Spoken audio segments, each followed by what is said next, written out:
Hello everybody. Happy Valentine's Day. Today I'm making my grandma a birthday cake / Valentine's Day cake. And yes, I know I'm using box mix, like that's what she wanted. Don't judge me. And yes, I'm the courageous one who decided to make her a Valentine's Day cake because she doesn't have a Valentine and neither do I. But neither do you, so you can't judge, okay? I used the Betty Crocker cake mix and I just followed the instructions of that box. But now I'm making the buttercream. It is 2 sticks of unsalted I think it's unsalted butter. Yeah, it's unsalted butter. And then I did not measure any of this. I've made buttercream so many times that I just kind of eyeball it until I think it looks good.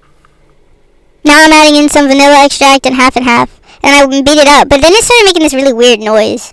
I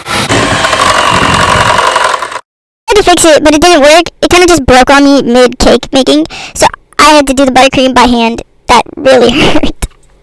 But now that the cakes are out of the oven, I put them in the freezer for a little bit so that they didn't crumble and fall apart as I was leveling them. Then I carved them into a heart shape, for like the Valentine's Day aesthetic. I know it was not like perfectly symmetrical, okay, but it's fine, leave it alone! Anyways, now I'm crumb coating the cake, which is probably the hardest part, in my opinion, is to crumb coat a cake, because there are so many crumbs that you need to cover. Especially because the second layer decided to break into like 3 pieces. So that wasn't fun. And then I had to shave it. Oh, I had to carve it. I think that's the right word. I had to carve it into a heart shape. After I carved the bottom layer, it was a mess. It was a really big mess.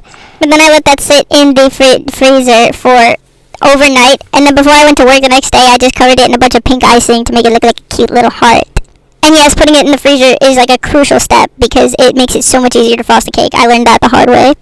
And now I'm just adding more food coloring to the leftover pink that I had made so I could do the little decorations on top because I'm fancy like that. And can we just admire how red I got that white icing? Like how that is one of the most impossible things to do is to get white icing to look that red with only red food dye. Like I'm awesome. Now I'm separating the red icing into the piping bag, and I had some leftover buttercream from the crumb coat that I saved from the day before as my white icing.